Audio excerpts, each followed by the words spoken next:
वंदे मातरम। मैं विनोद कुमार शुक्ला, अड्डा पर आपका स्वागत है। राष्ट्रीय स्वयंसेवक संघ को लेकर के न्यूयॉर्क टाइम्स ने एक लंबा चौड़ा लेख लिखा है। ये उसको ऐसा कहिए कि एक फिक्शन लिखा है जो फैक्ट से, सच्चाई से दूर दूर तक जिसका कोई वास्ता नहीं है। अब इसके कई पहलू हैं, एक के बाद एक समझाने की कोशिश करता हूं। सबसे महत्वपूर्ण बात है कि इस पूरे राइटअप में जो पत्रकारिता का बेसिक प्रिंसिपल होता है, उस प्रिंसिपल को नकारा गया है। क्या इसमें कहीं संघ का कोई ओपिनियन एकोमोडेट किया गया है? जब आप संघ की बात करते हैं, नहीं किया गया है।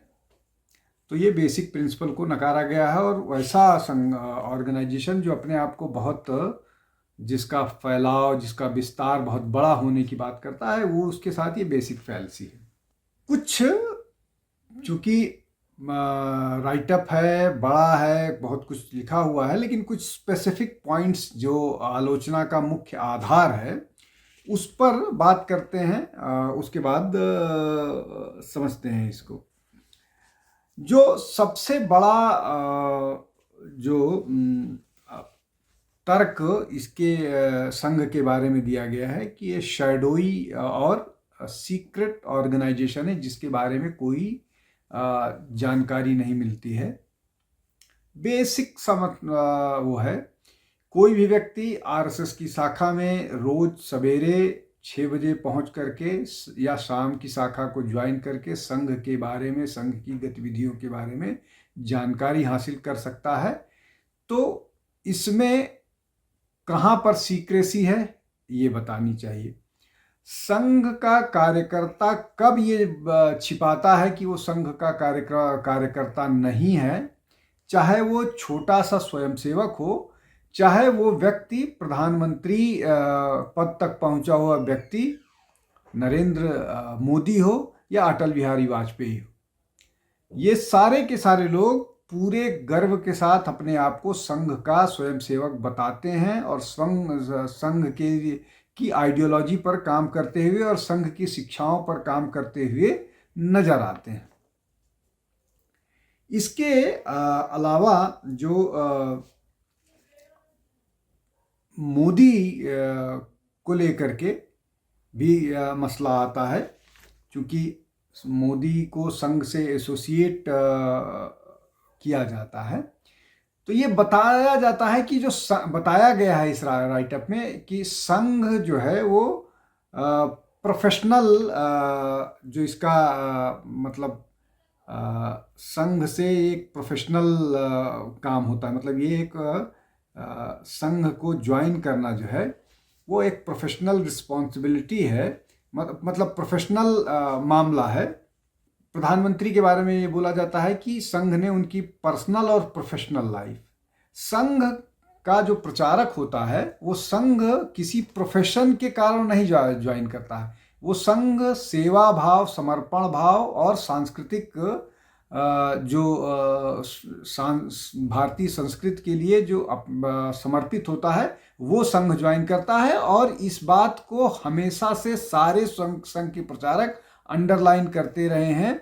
जो व्यक्ति चाहे संघ से भारतीय जनता पार्टी में आया हो या संघ में रह करके बात करता हो, चाहे ऊपर से पहले से लेकर के मतलब आद्य सरसंघचालक हेडगेवार जी हो या वर्तमान सरसंघ चालक मोहन राव भागवत हो, या जो बड़े नेता हुए हैं, चाहे अटल बिहारी वाजपेयी जी हों, चाहे नरेंद्र मोदी हों, चाहे उप प्रधानमंत्री रहे लाल कृष्ण आडवाणी हों, या और कोई भी अन्य नेता, डिफेंस मिनिस्टर हुए या गृह मंत्री हुए भारत के, ये सारे लोग कभी कोई चीज़ छिपाते नहीं है, ना इनका कोई इसका ये प्रोफेशनल वो है। यहाँ से इनको कोई सैलरी नहीं मिलती है, इसमें काम करने के लिए कोई सैलरी नहीं मिलती है। जो लोग प्रचारक होते हैं उनको मेरी पिछली जानकारी के हिसाब से 2,000 रुपये महीने मिलता है अपनी जो दायित्व के निर्वहन के लिए, क्योंकि वो सारा कुछ समर्पित कर देते हैं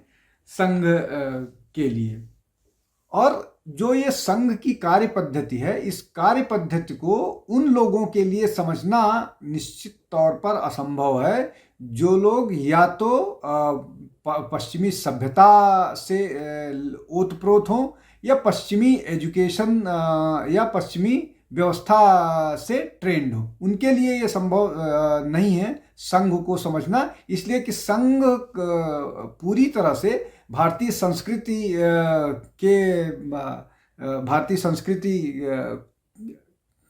के आधार पर काम करता है और किसी वेस्टर्न उसको लेकर के नहीं समझना है। वैसा ही है जैसा सेक्युलरिज्म और पंथ निरपेक्षता है। दोनों शब्द कहने के लिए एक जैसे हैं, लेकिन दोनों के मायने अलग अलग हैं। अब एक और महत्वपूर्ण बात है, संघ को किंग मेकर कहा जाता है। संघ किंग मेकर कहाँ से हो सकता है? संघ का स्वयंसेवक भारतीय जनता पार्टी का सदस्य हो सकता है, और जब भारतीय जनता पार्टी जो एक राजनीतिक संगठन के तौर पर काम करती है, संघ से कुछ कार्यकर्ताओं को मानती है और संघ से सलाह मांगती है तो संघ उपलब्ध होता है। तो किंग मेकर किस दृष्टि से हुआ? संघ का कार्यकर्ता भारतीय जनता पार्टी के लिए काम करता है, और ये दो चीज है। एक तो ये स्पष्ट बात है, और दूसरा इसमें कोई गिव एंड टेक जैसा दायित्व नहीं है। तो ये कहना कि वो किंग मेकर जैसा काम है, ये संघ को ना समझने वाली मूर्खता जैसा है। एक और महत्वपूर्ण तथ्य है जिस पर बात होनी बहुत महत्वपूर्ण है, वो है गांधी हत्या का।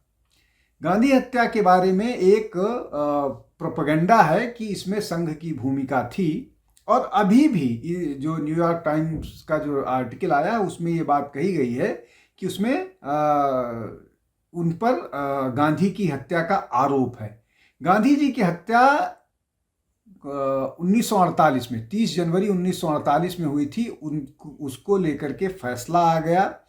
किन किन संगठनों को उसमें एक्यूज किया गया था, किन किन लोगों की भूमिका थी, जिन लोगों की भूमिका थी उनको सजा दे दी गई। जिन संगठनों की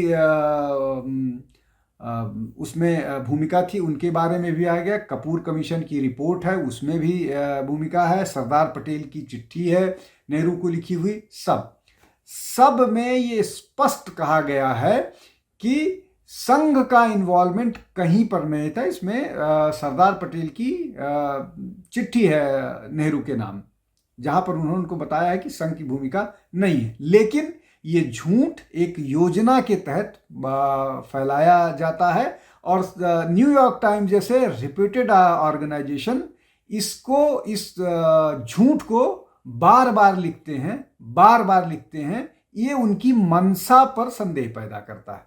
इसके अलावा जुडिशरी, एकेडमिया, उसके अलावा पुलिस, मीडिया, इन सब जगहों पर संघ के लोगों के घुसपैठ की बात कही जाती है। संघ का जो स्वयंसेवक है, क्या उसको उस पर संघ पर कोई इस तरह का प्रतिबंध है? संघ पर कोई भी किसी भी सरकार ने इस तरह का प्रतिबंध अब तक लगा रखा है कि संघ जो है, संघ का स्वयंसेवक इस सर्विस में नहीं जा सकता है, ऐसा नहीं जा सकता है। मैक्सिमम जो प्रतिबंध था वो ये था कि संघ जो व्यक्ति सरकारी सेवाओं में है वो संघ के कार्यक्रमों में नहीं जा सकता है, जिस पर प्रतिबंध अभी पिछले साल 2024 में उस पर से हटा लिया गया मोदी सरकार ने। इसके अलावा 3 बार के संघ के प्रतिबंध की बात कही जाती है। पहला, गांधी हत्या के बाद जिस व्यक्ति ने प्रतिबंध लगाया, मतलब प्रधानमंत्री भी वही थे, गृह मंत्री भी वही थे, हटा। दूसरा प्रतिबंध 75 में लगा, जब भारत में इमरजेंसी लगाई गई तब हटा, और इमरजेंसी के हटते ही संघ से प्रतिबंध हटा। तीसरा जो है वो लगा जब बाबरी ढांचा ढहा था, उसके बाद संघ पर प्रतिबंध लगाया गया था, और 4 प्रदेश की भारतीय जनता पार्टी की सरकारों को गिरा दिया गया था, उनको बर्खास्त कर दिया गया था। उसके बाद एक हाई कोर्ट के जज के अंडर में कमेटी बैठी थी। उस कमेटी ने अपनी रिपोर्ट दिया कि संघ पर प्रतिबंध लगाना अनुचित है, अनकॉन्स्टिट्यूशनल है। उसके बाद संघ पर प्रतिबंध हटाया गया। तो ये कहना है कि संघ पर प्रतिबंध लगाया गया है, ये पूरा एक वेंडेटा के तहत लगाया गया, और उसी वेंडेटा को न्यूयॉर्क टाइम्स जैसा अखबार आगे बढ़ा रहा है। वो झूठ परोस रहा है। तो ये बात हो गई। और रही बात कि संघ से जुड़े हुए लोग एकेडमी या और बाकी सारी जगहों पर मिलते हैं, तो क्या पॉलिटिकल एफिलिएशन से किसी व्यक्ति को रोका जा सकता है? लेफ्ट पार्टी से जुड़े हुए लोग सुप्रीम कोर्ट के जज बने, कांग्रेस से जुड़े हुए लोग सुप्रीम कोर्ट के जज बने, बाकी सारे ऑर्गेनाइजेशन से जुड़े हुए लोग, सबकी अपनी अपनी पॉलिटिकल आइडेंटिटी, पॉलिटिकल वो होता है, और लेफ्ट से जुड़े हुए लोग बने। लेफ्ट का एक राइट विंग, लेफ्ट का एक बड़ा वर्ग जो है वो हिंसा करता है, जो माओइस्ट या CPI-ML एक जो संगठन है, और उसको लेकर के इस सरकार ने घोषणा की है कि मार्च तक उनका जो आतंक है पूरे भारत में वो खत्म कर देंगे। वो 3 जिलों में अभी भी बचा हुआ है, मार्च तक का डेडलाइन उनके लिए है।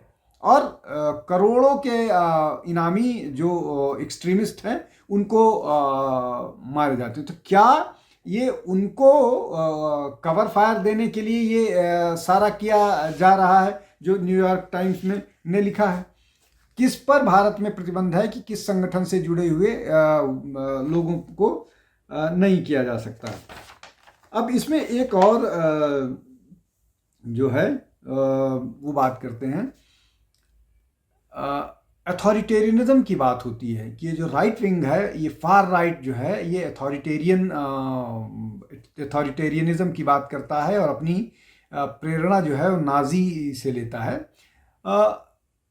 नाजी पार्टी का अगर आप पूरा फुल फॉर्म उठा करके देख लीजिए तो वो समाजवाद उसमें है, वो समाजवाद आइडियोलॉजी से है। और संघ का समाजवाद से नहीं है, संघ राष्ट्रवाद की बात करता है। और राष्ट्रवाद में भी वो जो भारतीय संस्कृति का राष्ट्रवाद है, जो वसुधैव कुटुंबकम की बात करता है, संघ उसकी बात करता है। ये बात जो वेस्टर्न सिविलाइजेशन से ओतप्रोत लोग हैं, ये उनको नहीं समझ में आएगा। इसलिए कि भारतीय संस्कृति को समझने के लिए भारतीय शिक्षा पद्धति, या अगर भारतीय शिक्षा पद्धति नहीं भी है तो वो जो एक माइंडसेट है, उस माइंडसेट से या उस माइंडसेट के बायस से निकलना होगा, जो पूरा का पूरा इस राइटअप में रिफ्लेक्ट करता है। इसमें जो बात कह रहे हैं डिक्टेटरशिप और प्लेरिटेरियत की बात लेफ्ट करता है, और मैंने जैसा बताया कि वसुधैव कुटुंबकम की बात ये संघ करता है। इसके अलावा अब जो सबसे महत्वपूर्ण बात है उसको समझ लेना चाहिए कि जो बातें कह रहा है न्यूयॉर्क टाइम्स अपने लेख में, उसमें सीधे तौर पर झूठ परोसा गया है, फैक्चुअल इनकरेक्ट चीज़ें कही गई हैं, बायस दिखाया गया है, मतलब बायस दिखा है लिखने वालों का, और एक एजेंडा नजर आ रहा है। तो क्या न्यूयॉर्क टाइम्स किसी के बायस के लिए या किसी के एजेंडा के लिए अपनी क्रेडिबिलिटी को दांव पर लगाना चाह रहा है, या इस क्रेडिबिलिटी को दांव लगाने की उसको कीमत मिली है? ये बात निश्चित तौर पर न्यूयॉर्क टाइम्स से पूछा जाना चाहिए कि क्या ये सब करने के लिए उसको कोई कीमत दी गई है जिसके बदले में, इसलिए कि जैसे जॉर्ज सोरोस ने मोदी को हटाने के लिए 200 बिलियन डॉलर खर्च करने तक की बात कही है, तो ऐसे बहुत सारे धन, मतलब ऐसे बहुत सारे लोग जो जिनके पास इस तरह का पैसा खर्च करने के लिए वो पैसा लेकर के घूम रहे हैं और भारत के खिलाफ नैरेटिव बिल्ड किया जा रहा है। उसमें देश भी शामिल है, उसमें लोग भी शामिल हैं और हिंडनबर्ग का उदाहरण आपके सामने है। चाइना जिस तरह से भारत के खिलाफ बात कर रहा है वो भी सामने है। जर्मनी में लोग कुछ बैठे हुए हैं जो भारत के खिलाफ बात कर रहे हैं, वो भी सामने हैं। अमेरिका में कुछ लोग बैठे हुए हैं, वो भी शामिल हैं। बहुत सारे जगह के डीप स्टेट भी काम कर रहे हैं। तो क्या ये राइटअप लिखने के लिए लिखने की कोई कीमत न्यूयॉर्क टाइम्स के लिए थी? ये भी साफ होना चाहिए। इसलिए कि कोई भी अखबार अगर झूठ छापता है, झूठी चीजें लिखता है, तो उसकी क्रेडिबिलिटी पर निश्चित तौर पर प्रश्न चिन्ह लगेगा। और भारत में चूंकि जो झूठ न्यूयॉर्क टाइम्स में लिखा है उसको बहुत सारे यहाँ के उसी माइंडसेट के लोगों ने उसको लैपअप कर लिया है, उसको लपक लिया है और उसको लगातार फैलाने की कोशिश कर रहे हैं। लेकिन जो न्यूयॉर्क टाइम्स ने झूठ बोला है उस झूठ को एक्सपोज भी किया जा रहा है।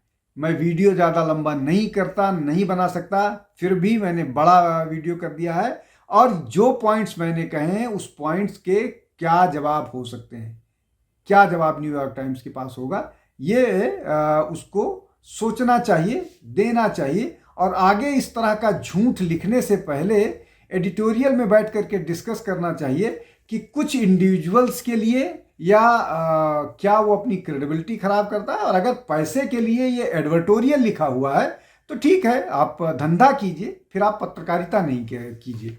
आज के लिए बस इतना ही। बहुत बहुत धन्यवाद। नमस्कार।